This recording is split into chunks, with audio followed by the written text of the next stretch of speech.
Reciban un cordial saludo. Quien les habla es el ingeniero Daniel González Arce.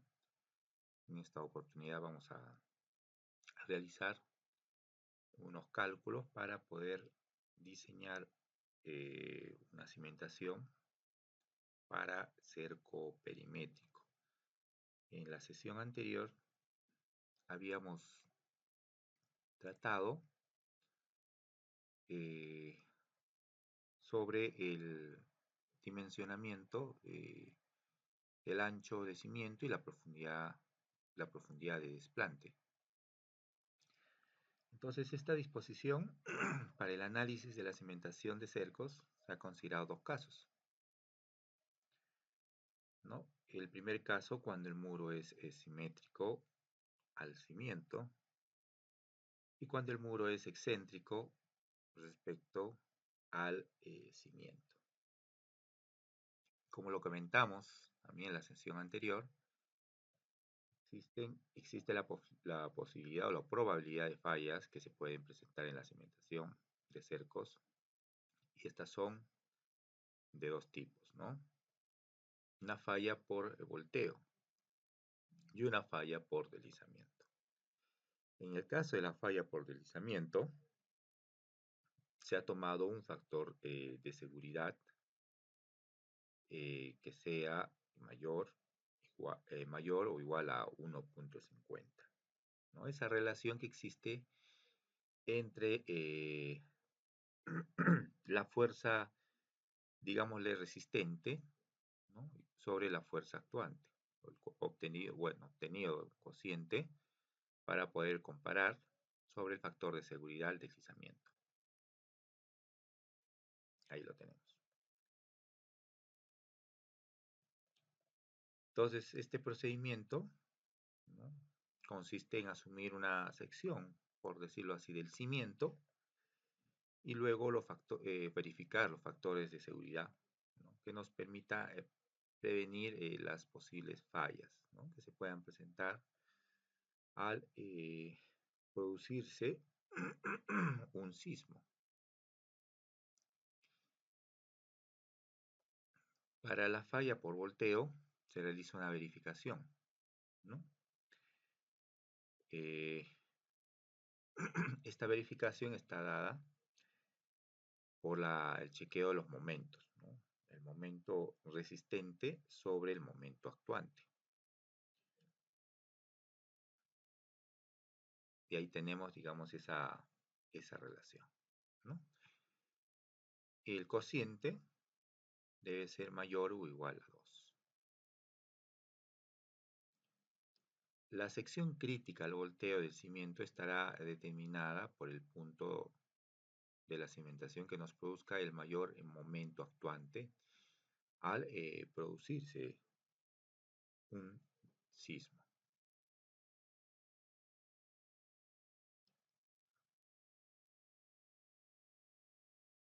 En este caso estamos considerando este tipo de revestimiento o apoyo en sus 4 lados del muro, ¿no? En la base tenemos un apoyo llamado sobrecimiento. En los extremos, los elementos de arriostramiento, conocidos como columna, y un apoyo en la parte superior, un arriostre llamado viga.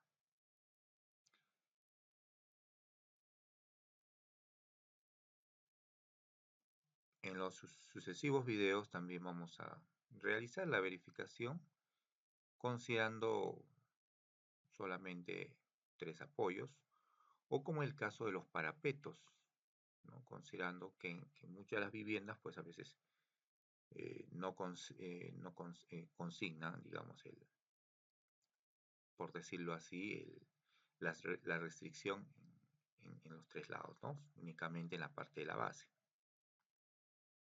como están viendo ustedes en pantalla. Bueno, acá ya tiene una configuración, bueno, acá hay una proyección, me parece, de la varilla o del acero que nace desde la primera planta, una proyección, ¿no? Entonces, en algunos casos pues ya conciben pues, ¿no?, la conectividad entre el parapeto y tener una restricción lateral, en este caso que puede ser la propia de la columna, ¿no? O en muchos de los casos, a veces la conexión se da como lo que se ve en pantalla, en la imagen de la izquierda, ya no consignan una restricción lateral, sino, bueno, como apoyo de columna, sino que consignan el cerramiento entre ambos muros, ¿no? Y eso es muy común, ¿no? Entonces, en las esquinas no suelen no proyectar una columna, ¿no? O columneta de concreto. ¿Por qué? Porque los arriostres, o en este caso los muros, se arriostran mutuamente, que también estaría permitido. Entonces nosotros estamos viendo este primer caso de arriostramiento. Necesitamos los datos que son importantes, ¿no? Para el dimensionamiento. Voy a vincular, ¿no? En este caso la altura de paño con el ejemplo que hicimos el día de ayer.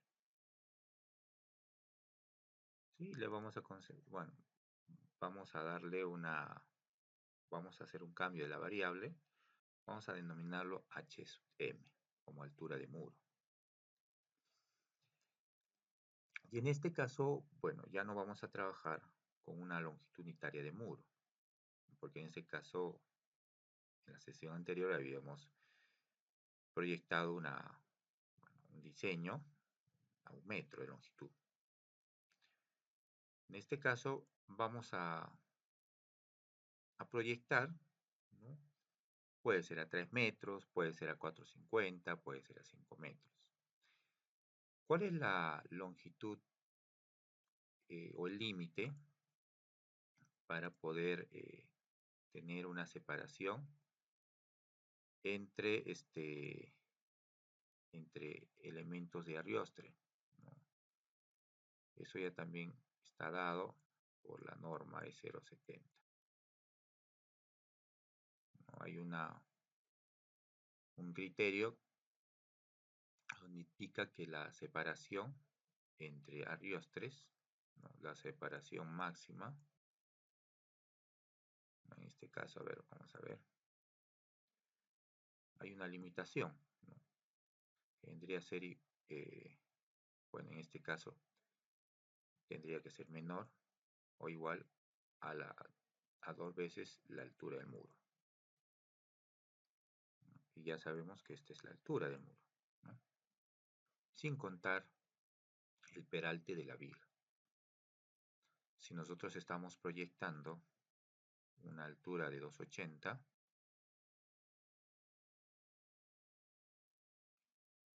estamos hablando que la separación máxima que debería existir sería de 5,60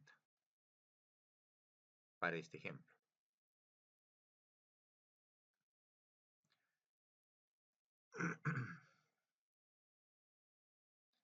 Pero ojo, esta es una longitud máxima, un límite. Y lo recomendable a veces es no trabajar sobre ese límite, ¿no? Porque hay otras verificaciones que uno debe realizar, no solamente la cimentación, sino el chequeo que se le debe realizar al espesor de muro, ¿no? O el diseño propiamente del muro, ¿no? Entonces nosotros no vamos a irnos al límite. Nosotros vamos a hacer una propuesta, perdón, eh, de 5 metros, ¿sí? De 5 metros. En esta propuesta de 5 metros vamos a plantear un espesor de 23 centímetros. Ahora el espesor también está o es dependiente, en muchos casos, del diseño que se le realice a al elemento, ¿no? Confinado, ¿no? Al muro.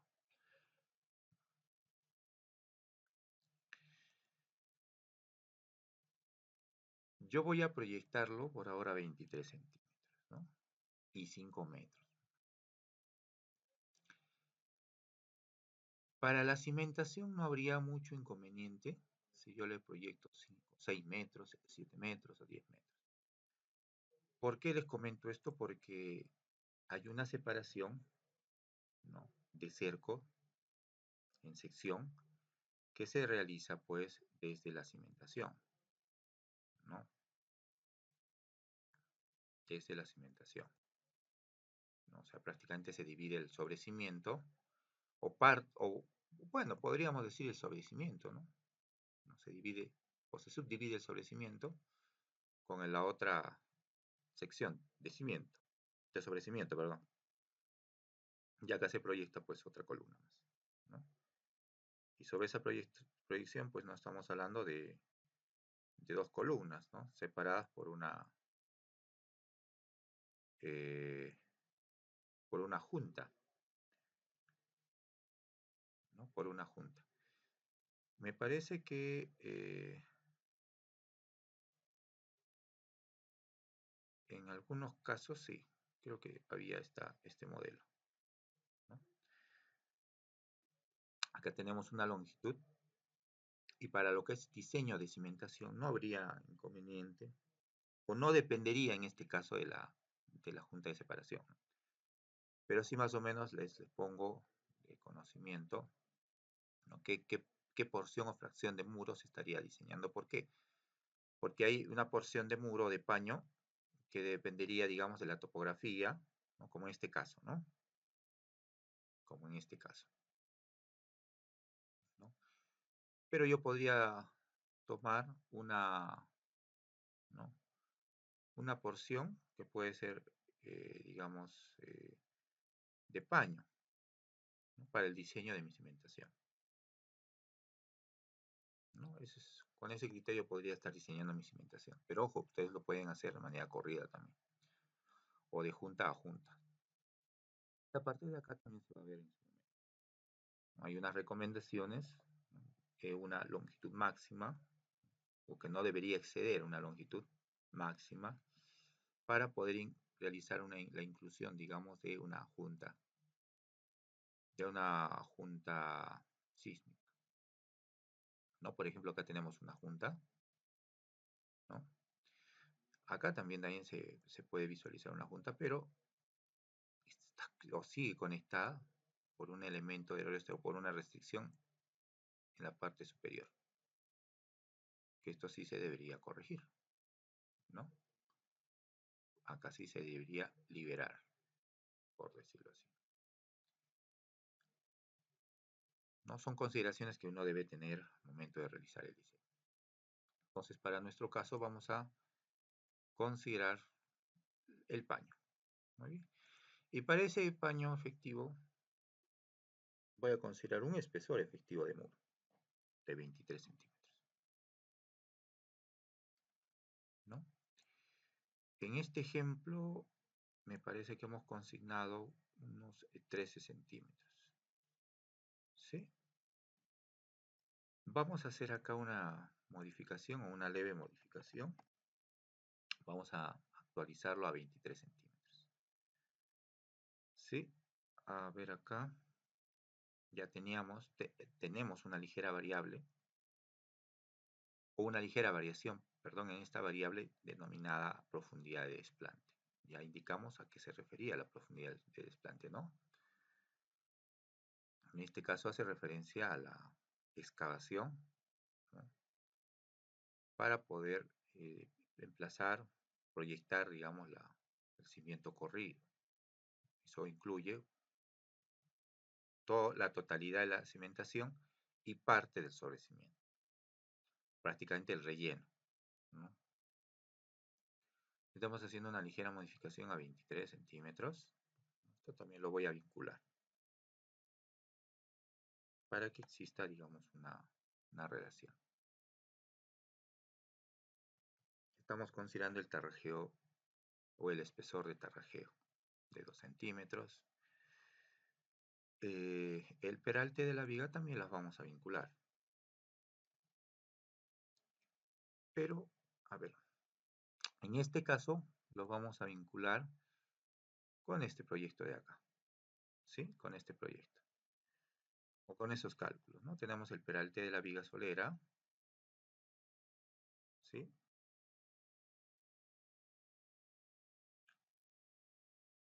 Bueno, me parece que no podía vincularlo acá, pues yo voy a trabajar con el peralte de 15 centímetros, ¿verdad? Y el ancho de la viga también de 15. Lo ideal es que ustedes inicien con este cálculo, ¿no? Pero ya hemos iniciado con las recomendaciones de diseño para la cimentación, para el cimiento corrido de cerco. Tenemos el peralte del sobrecimiento, ¿sí? Creo que acá no hemos consignado el sobrecimiento, solamente hemos consignado lo que son vigas soleras y columnas. Pero acá vamos a consignarle unos 35 centímetros, ¿sí? El ancho va a ser proporcional al espesor del muro, ¿no? 23 centímetros.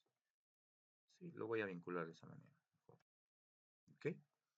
Para que al momento de realizar el tarrajeo, pues se tengan una misma lectura de espesor, ¿no? Una misma lectura de espesor.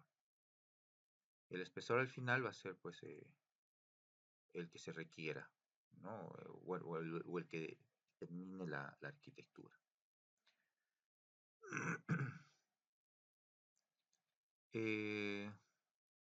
Vamos a considerar la profundidad de cimentación.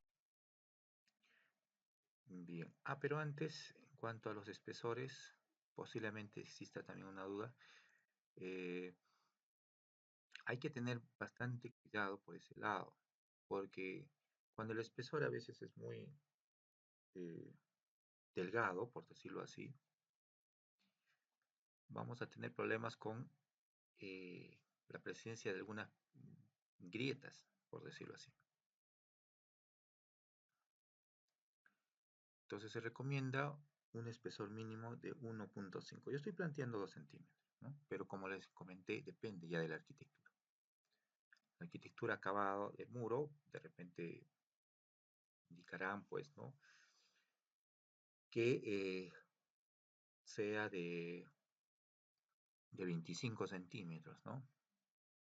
Entonces, para mi caso, pues lo que yo voy a estucar, pues es la parte interior, ¿no? No ambas caras, porque la cara exterior, pues ya correspondería de repente al vecino, ¿no? Por decirlo así, o al lote colindante, ¿no? Entonces tendríamos ahí los 25. En cuanto al peralte del cimiento, perdón, en cuanto al peralte del cimiento, también hay que indicar, ¿no?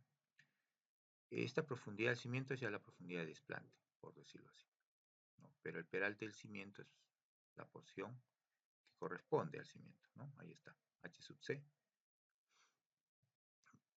Acá vamos a actualizar, ¿no? Acá ya nos ha dado un dato interesante de 1,09 m. Entonces esto lo tendríamos que actualizar, ¿no? Para poder corroborar, ¿no? Para poder sustentar el equilibrio de los momentos, el momento de carga lateral debido al sismo y el momento por empuje pasivo, ¿no? Entonces acá voy a actualizar la información. Me voy a a esta barra de herramientas y me ubico en la opción de análisis de hipótesis, buscar objetivo. En este caso, voy a indicar cuál es la celda que debo igualar, que sería la I-35. ¿Con qué valor deseo igualar? En este caso creo que me debe dar 288.94, ¿cierto? Ah, no, perdón, 511,21. ¿No? 511,21. ¿No? Ese es es lo que yo deseo igualar, ¿no? Que ambos se igualen.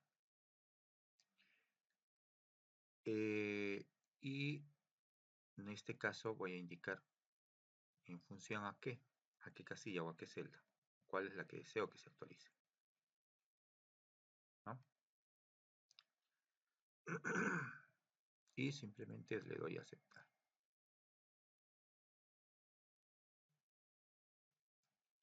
Y ahí tenemos, ¿no? Por decirlo así, la profundidad de desplante.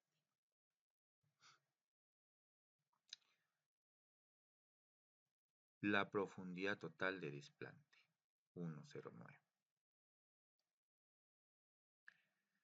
Entonces voy a indicar acá. Voy a trabajar con 1.10, ¿sí? Voy a trabajar con 1.10.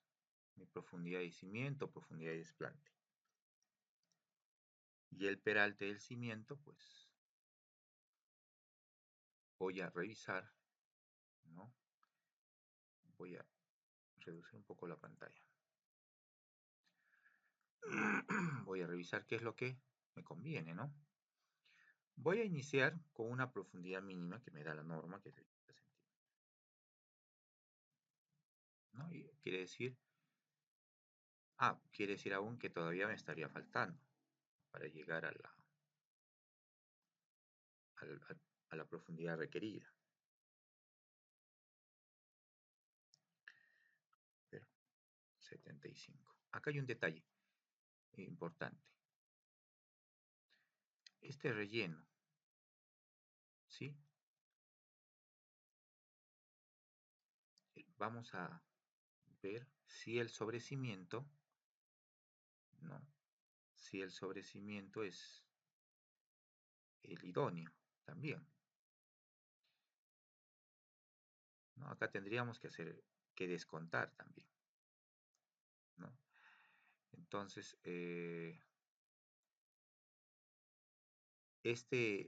esta profundidad ya dada o predeterminada es de 1,10 m.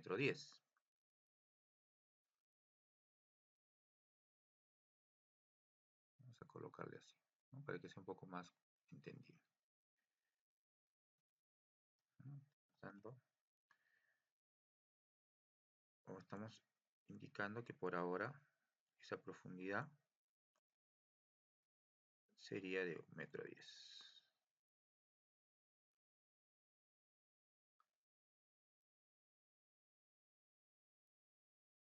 Ahí está. Muy bien. El otro detalle que tenemos acá que indicar es la cimentación, ¿no? El peralte. Vamos a trabajar con el peralte mínimo que nos dará, ¿no? 80 centímetros.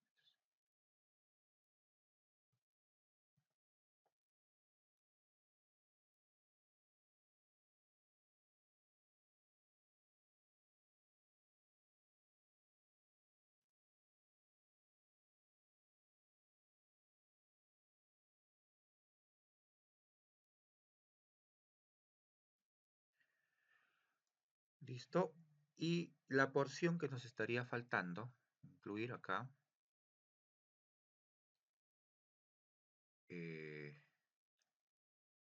vamos a ver, es esta altura de relleno, o sea, sería 1,10 menos los 80 centímetros, ¿no? Que estaríamos bordeando los 30, ¿no? Los 30. Digámosle que es altura del relleno, ¿sí? Sobre la cimentación, ¿sí? Entonces, voy a colocar acá otro apartado, acá a un costado, vamos a colocar la altura de relleno sobre cimentación, ¿no? En este caso, pues vamos a indicar que sean los 30 centímetros, ¿no? Perdón.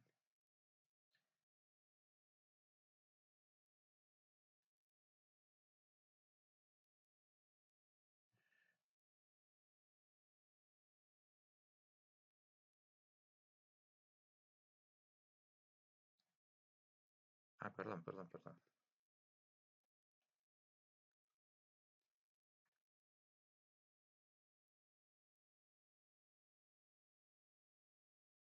Ahí lo tenemos.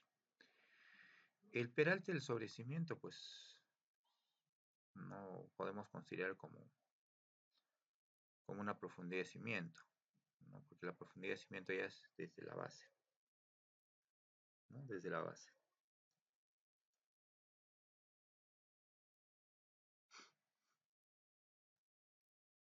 Ahora, acá hay un detalle, ¿no? Y voy a tener una altura HF, a ver acá, HF de 1,10, ¿sí? Para el lado izquierdo, pero yo también necesito calcular o tener como dato el HF para el lado derecho, ¿no? Y esa profundidad de desplante se estaría dando de la siguiente manera, o lo voy a colocar acá, ¿no? A ver, control C, control V. Acá estamos analizando el segundo caso, que es cuando el muro es excéntrico respecto al cimiento, ¿no? Estamos indicando acá nuevamente los 80 centímetros, lado derecho, control C, control V.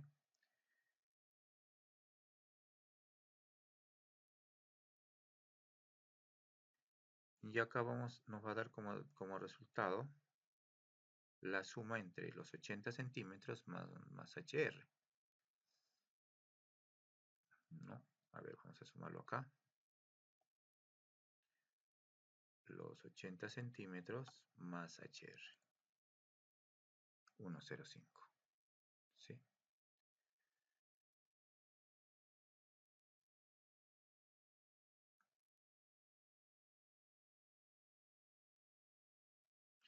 Entonces esa información ya está dada.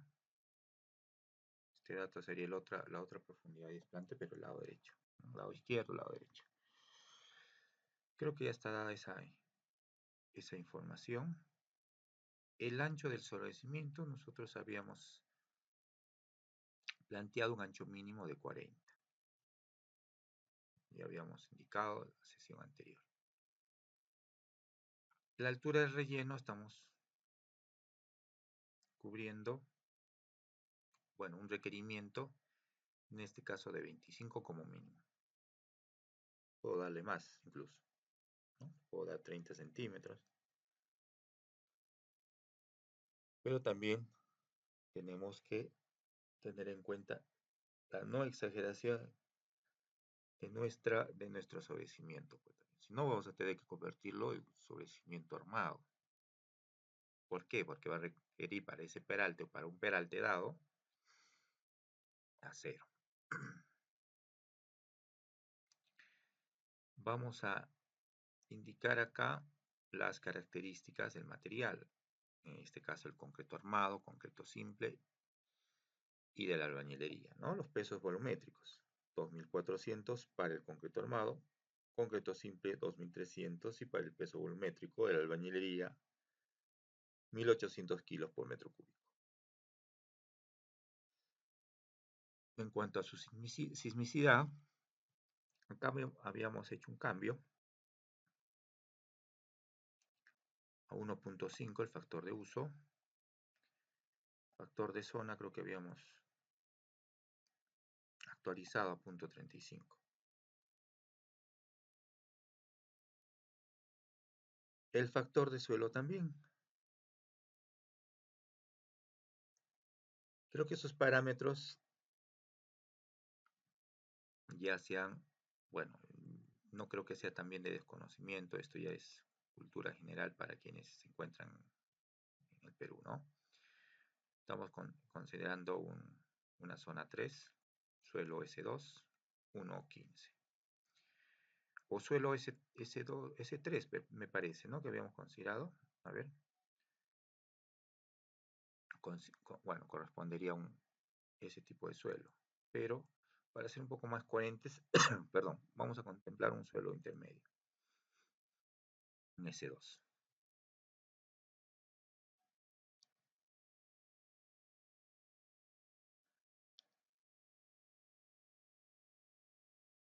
Muy bien, y acá lo vamos a actualizar también.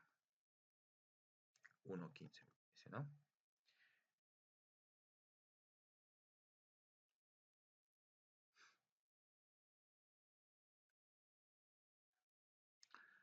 A ver, acá hay un detalle, creo que, bueno, redondeando igual de todas maneras, ¿no? Vamos a tener que redondear porque no vamos a considerar, pues, un, una profundidad de desplante de 1.07. Simplemente se tiene que actualizar, ¿no? A 1.10. Lo que sí vamos a cambiar o a actualizar, sí, es este dato, ¿sí? Para que quede como hoja de cálculo ya establecida, ¿no? Estamos hablando de 489,91, ¿no? Este es el momento en que debe suplir o debe reemplazar como dato para existir una equidad. Y acá lo vamos a actualizar con este datito. ¿Sí? Listo. Igual pues estamos hablando de 1,10 m.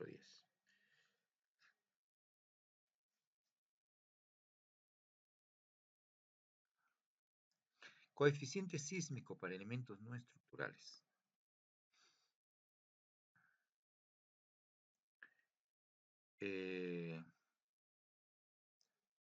Este coeficiente, creo que ya lo habíamos indicado,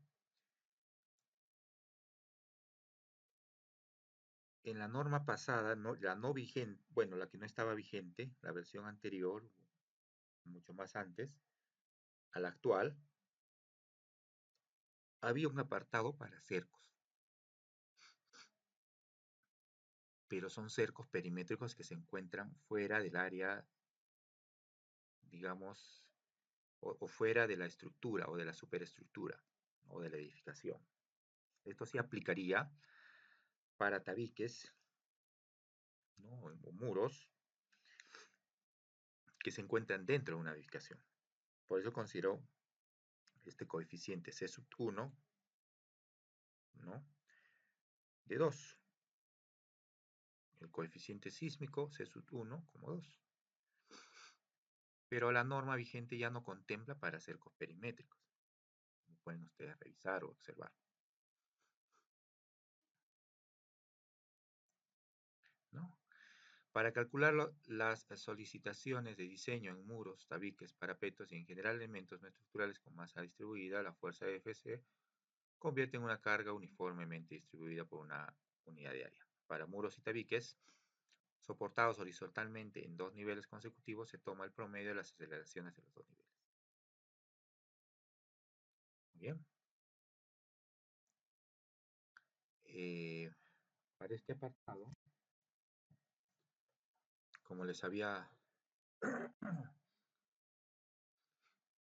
como se los había comentado la sesión anterior, entonces nosotros vamos a considerar o contemplar otros criterios.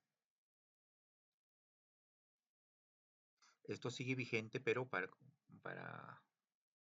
que tenga un mayor alcance, esto es aplicado para muros no portantes, tabiquería o parapetos que se encuentran dentro de una edificación, donde estas se encuentran afectas a las aceleraciones, por decirlo así, de la estructura. Muy bien, lo quise indicar acá para hacer ese hincapié. Por el momento no lo vamos a contemplar, no lo vamos a considerar. Capacidad portante 2, y habíamos contemplado acá un valor de 1.21. Vamos a actualizarlo.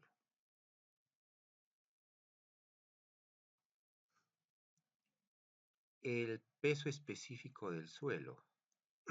Perdón. Acá estamos considerando el peso volumétrico de 1560. ¿No? Lo vamos a actualizar.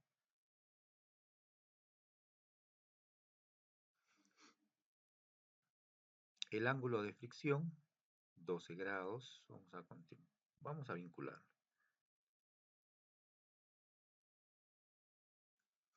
El coeficiente de fricción, 0,50. Esos datos lo van a obtener del laboratorio. Deben solicitarlo, no son datos que uno se inventa. Son datos que uno lo debe solicitar al laboratorio. Muy bien. Muy bien, ahora estas fórmulas o expresiones que se visualizan en pantalla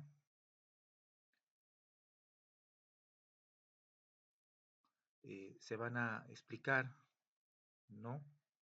Para una mejor, para un mejor entender. Entonces, les recomiendo que puedan revisar alguna bibliografía respecto a las presiones laterales, ¿no? La teoría de Rankine. La teoría de Rankine se basa en la variación de tensiones que sufre una masa de suelo, ¿no? En su tensión horizontal, ¿no? Con respecto a la tensión vertical, ¿no? Para determinar las tensiones principales, esta teoría establece como hipótesis suelos homogéneos o isotrópicos, ¿no? Donde los estados plásticos pasivo y activo se desarrollan por completo en toda su masa. Entonces yo les invito a poder revisar alguna bibliografía. También más adelante voy a realizar algunos alcances respecto a los empujes activos de suelos granulares, por ejemplo, según la teoría de Rankine, ¿no? Hipótesis de la teoría de Rankine. ¿No? Una de las hipótesis es de que todo el terreno tras el muro se encuentra en estado de fallo, ¿no? En el estado límite activo. Entonces, la relación entre tensiones principales se da por una expresión, por una fórmula. Es una ciencia que bastante extensa y que sería interesante que también puedan ustedes replicar en sus proyectos. En esta ocasión, en esta oportunidad, como les había indicado, vamos a determinar el coeficiente de empuje activo para ambos, ¿no? Para el empuje activo y el coeficiente de empuje pasivo. Este coeficiente nosotros ya lo habíamos determinado, pero con otra expresión, ¿no? Esta es la expresión. En el caso del coeficiente de empuje pasivo, nos ha arrojado un valor de 1,52. Bueno, es una relación que al final nos da como resultado el mismo valor, ¿no? En el caso del coeficiente de empuje activo, simplemente es la inversa, ¿no? 1 menos seno del ángulo de fricción sobre 1 más el seno del ángulo de fricción. O sea, el seno de phi, por decirlo así. ¿No? Que al final tendríamos que llegar al mismo valor, ¿no? Entonces son datos que ya se obtienen en función a los parámetros del suelo, ¿no? En este caso el ángulo de fricción de 12 grados. Vamos a hacer una diferenciación porque acá tenemos distintas alturas. ¿Sí? Distintas alturas. Y en esa diferenciación vamos a revisar el lado derecho, puede ser. ¿Sí? Vamos a revisar el lado derecho para tener una mejor idea.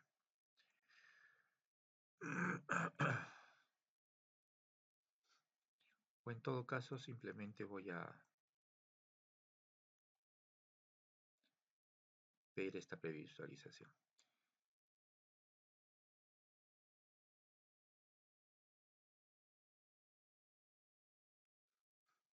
Ya tenemos los datos, me parece acá, ¿sí? Aquí está. Se va a hacer un poco más sencillo así.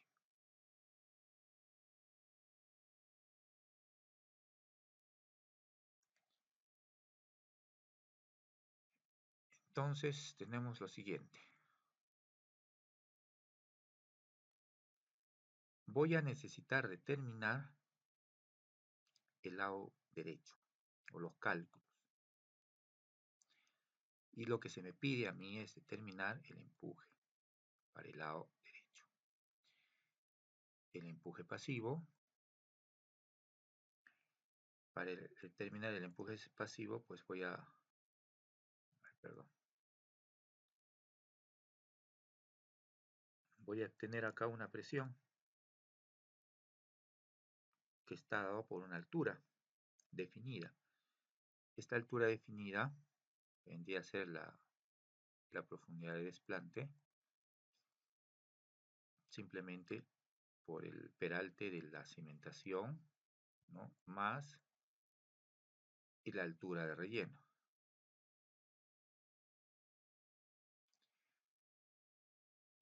Entonces, esta presión que yo tengo en la base, perdón, a ver, esta presión que yo tengo acá en la base, que la voy a simplificar de esta manera, va a estar dada por esa profundidad de desplante, ¿sí? Esta profundidad de desplante me parece que es de 1,05 m, ¿sí? Nosotros habíamos indicado 80 centímetros el peralte del cimiento más me parece que, perdón, 80, 80, 85, 80, 80, ¿verdad? 80. Más la altura de relleno. Esa altura de relleno está dada por los 25 centímetros, ¿no? 0,25. Pero para hacerlo más práctico voy a indicarlo de esta manera. Tengo la profundidad de desplante. Necesito el coeficiente empuje pasivo y también necesito el peso volumétrico del suelo, ¿no? Esa es la expresión que yo debo aprenderlo o debo tenerlo siempre presente para poder determinar, ¿no?, la presión en la base. ¿Por qué? Porque de esa manera voy a poder determinar el empuje debido a la presión pasiva o debido al empuje pasivo, ¿no? La presión que se ejerce en la base, ¿no? Vamos a colocarle así. Vamos a personalizarlo, ¿no? Me va a generar pues un empuje.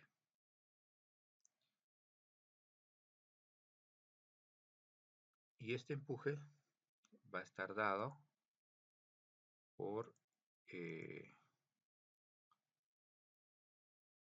la presión, ¿no? Esta carga triangular que representa a esa presión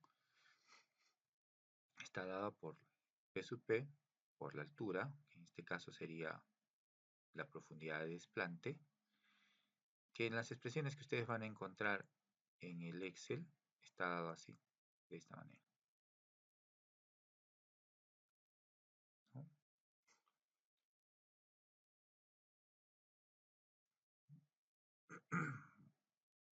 Y sobre 2, ¿no? O por un medio. Entonces esta expresión al final va a estar dada por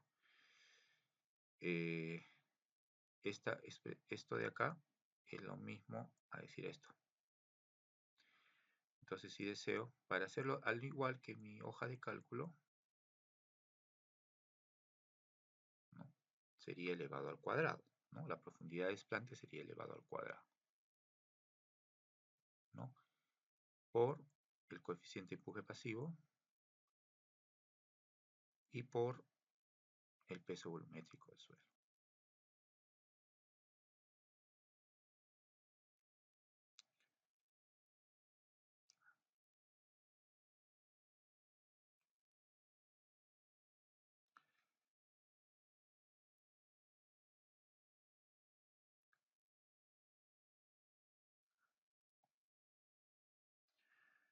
Vamos a verificar, ¿no? Lo que hemos revisado es para el lado derecho, ¿no? Que es esta expresión de acá. Perdón.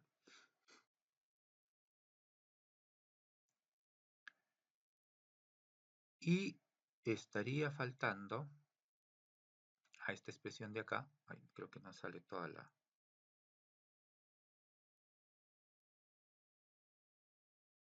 A ver, vamos a cortar. Esto estaría faltando dividirlo entre 2, ¿no? Sobre 2. Ahí está.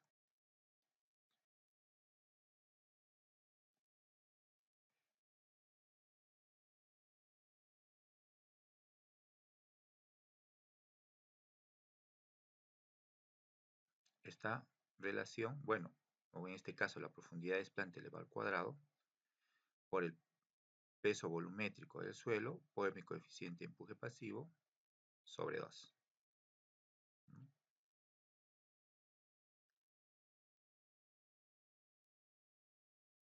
Pero ingeniero, no es un tercio. Bueno, cuando realice o como lo que se realizó hace instantes para el ancho de cimiento, habíamos realizado un equilibrio, ¿no?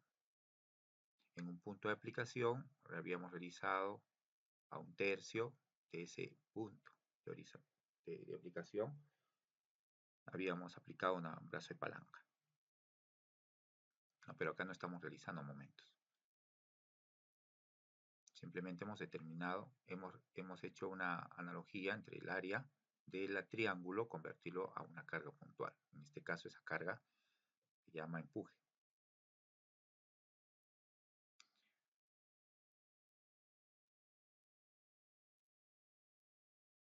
Ahí están las expresiones.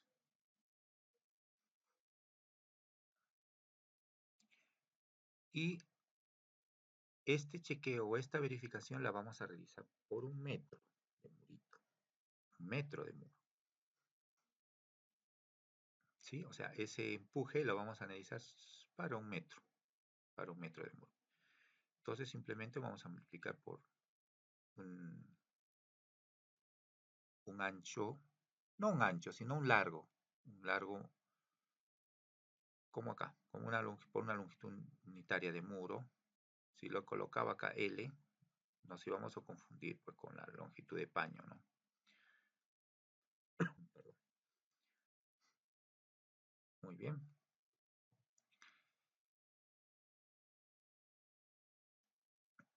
Si este es el empuje pasivo, ¿no? Lo otro que se debe determinar es el empuje activo. Entonces, si por un lado yo tengo el empuje pasivo, ¿sí? Vamos a...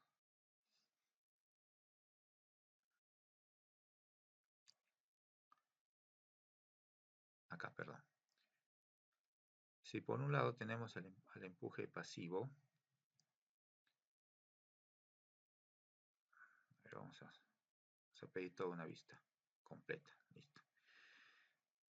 La acción que va a estabilizar y que va a evitar de que el cimiento se deslice o se voltee, ¿no? Es la profundidad. Pero en este caso sería la acción del empuje pasivo, que puede ser que el empuje pasivo puede estar actuando en la derecha o a la izquierda. Entonces, si yo tengo acá un empuje pasivo, yo voy a tener a la derecha un empuje activo. Y en el caso de la derecha, yo voy a tener otra profundidad de desplante. En esta profundidad de desplante, bueno, voy a involucrar primeramente la presión debido al empuje activo, que estaría dado por H sub F, ¿no? Entonces acá vamos a considerar la profundidad. La profundidad está dada por H sub C, que es el peralte de la cimentación, más... ya, acá hay un detalle.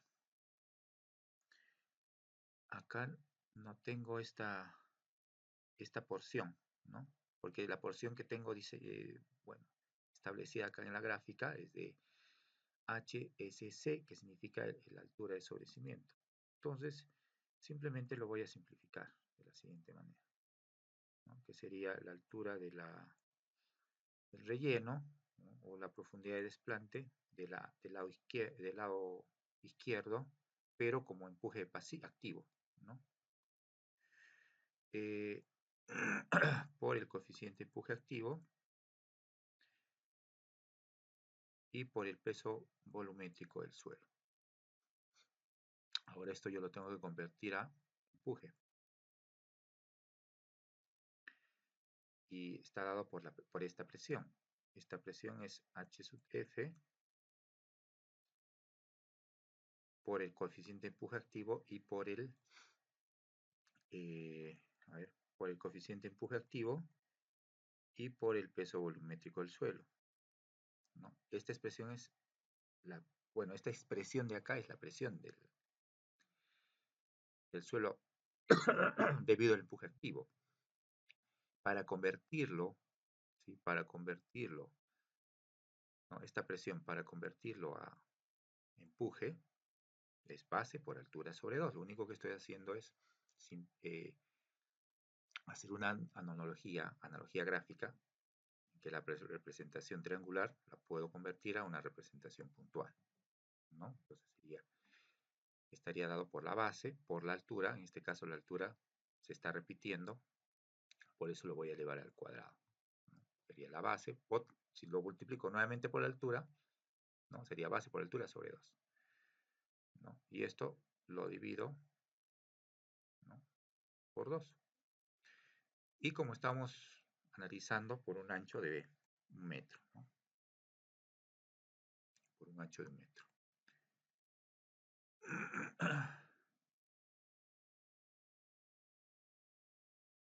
Y esto mismo está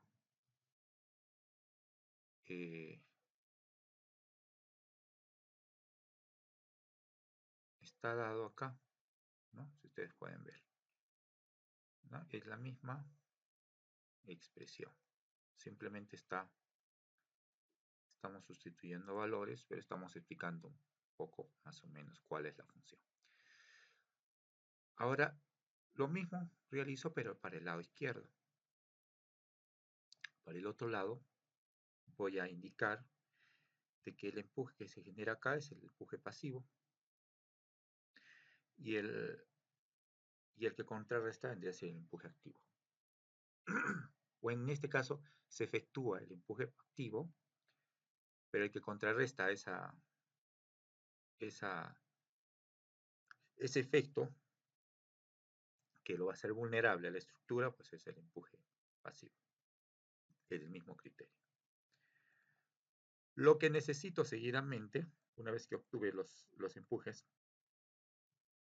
para el lado derecho, para el lado izquierdo, recordar por favor, el muro está ubicado, ¿no? Es no simétrico, sino excéntrico respecto a la cimentación.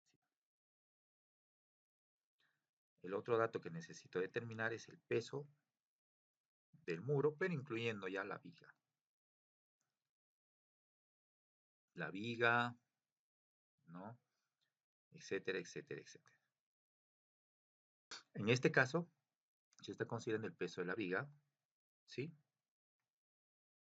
El peso de la viga, el peso propio del muro, ¿sí?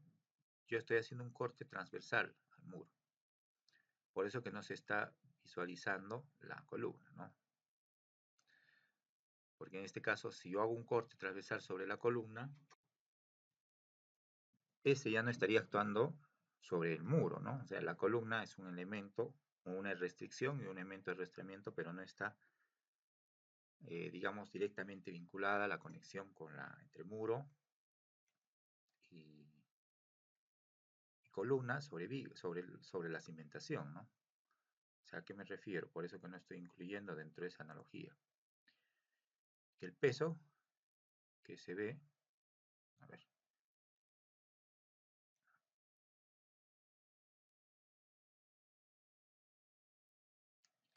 es el peso que acciona la viga, el muro y el sobrecimiento.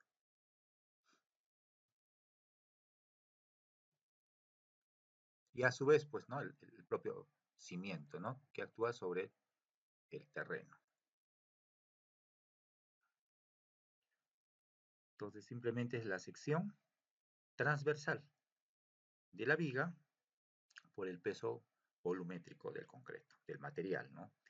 En el caso del muro ya no sería el peso volumétrico del concreto, sino de la albañilería. También sería la sección transversal. La sección transversal de corte, es como lo que ustedes ven en pantalla. Realizo un corte y lo que veo, lo que visualizo es la sección transversal, el ancho y la altura, el espesor y la altura. Perdón.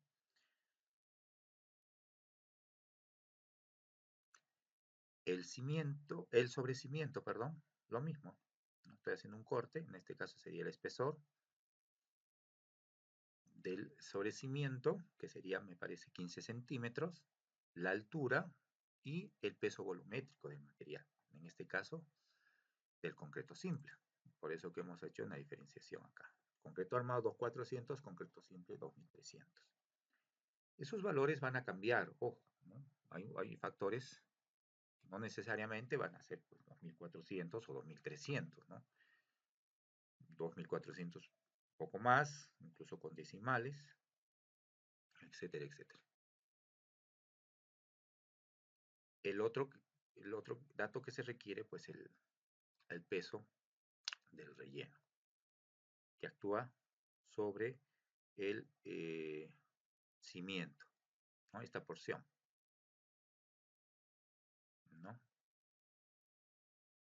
Perdón. Entonces eso también hay que considerar.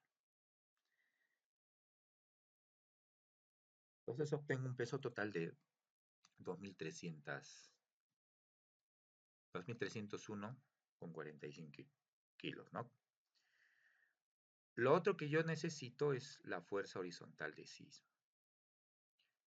Ya lo habíamos indicado, que la fuerza horizontal de sismo la voy a obtener de esta expresión de acá.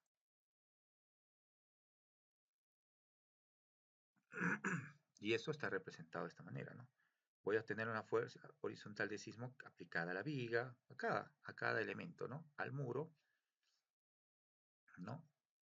Al sobrecimiento y al cimiento. Perdón. Simplemente necesito los parámetros sísmicos multiplicados por 0.5 y por el peso de cada elemento, ¿no? Ya les estoy indicando cuál es la fuente de base. Artículo 41.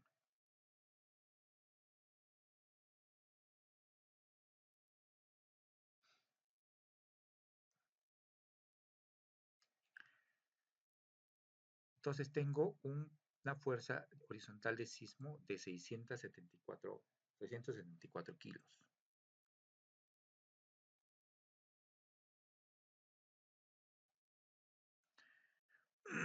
Lo voy a agrandar ese dato, lo voy a...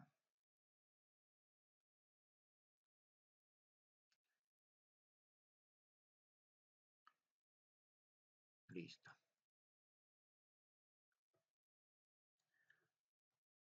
Ahí lo tenemos. Vamos a continuar con la información. Espero que les sea de mucha utilidad. Vamos a continuar en el siguiente video. Y no se olviden, por favor, de realizar sus comentarios o eh, consultas desde el canal de Facebook, que actualmente sigue habilitado.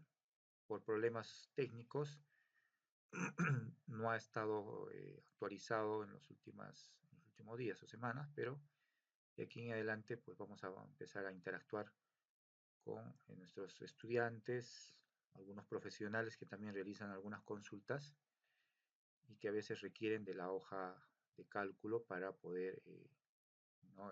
Aplicar, ¿no? En sus propios proyectos. ¿Sí? Espero que les sea de mucha utilidad. Muchísimas gracias y que Dios me los bendiga.